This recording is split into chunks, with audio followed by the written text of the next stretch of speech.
on Monday, July 21st is where I about pulled Kevin Dunn over the fucking table in the production meeting, which I think we've told the story. But, well, see, here's the thing. The Patriot had just started, right? I don't even think he was on house shows. He wasn't on that house show. So the point is, we've just got this guy, and he's just starting to get over. But the Hart Foundation group didn't like him. He didn't have any political allies because for some reason or other, the Harts, Davey or Owen, whoever, didn't want to work with him. I don't remember why. But at the same time, nobody in Shawn Michaels' group, his faction, gave a shit about Dell. Dell was just coming to do his job and try to get over as a talent. So in this country, it was great, boo cheer for Shawn Michaels and boo Bret Hart in this country, and in Canada, vice versa. Cheer for Bret Hart, boo Shawn Michaels. But I said, this guy's only been around for a week or two. We were at the production meeting in Halifax. I said, why do we want him to come out and get booed out of the building, even in Canada, and have the Hart Foundation do this shit to him where he doesn't get any rebuttal, he doesn't get any comeback, he's booed by the fans, you're going to have him beat up. I can't remember what the specific details were, but somewhere or another, Patriot is just going to go out and get shit on that night by everybody. Now, they've booked Raw in Halifax, Nova Scotia. For those of you who have been to Halifax, A, it's an hour even ahead of Eastern time. B, if you didn't go to fish or hunt, you're fucked. And also, you can't get there. They flew us in on Saturday morning because a Saturday night stay ticket was cheap. Otherwise, it was $2,000 a piece. I'm like, you found this out after you fucking booked it? So we all had to go to Halifax, fucking Nova Scotia on Saturday morning for a Monday night live television show. So as the Sunday night production meeting comes, I've already been sitting in this hotel for a day and a fucking half after a flight to Nova Scotia. Got to be there for another day just for one fucking television show.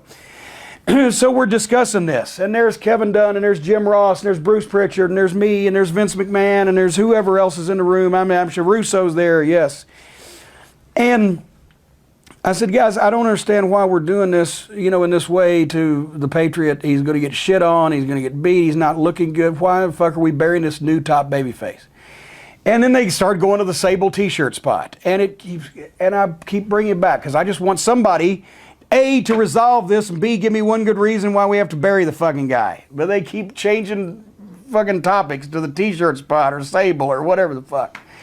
And so finally I said, well, I'm still wondering about the Patriot. And Kevin Dunn goes, Jim, I find you tiresome.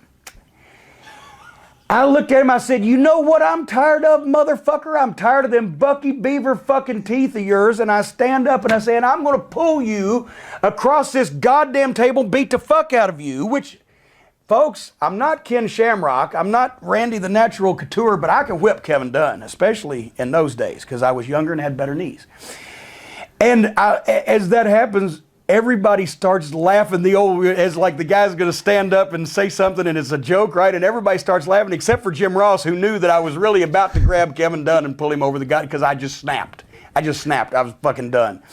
And Jared's like, no. I said, no, fuck this fucking shit. When you guys want to talk about some fucking wrestling, come get me. I'll be in my fucking room. And I left and goddamn went up to my fucking room and sat there for another fucking week, or another day, seemed like a week, before the goddamn show.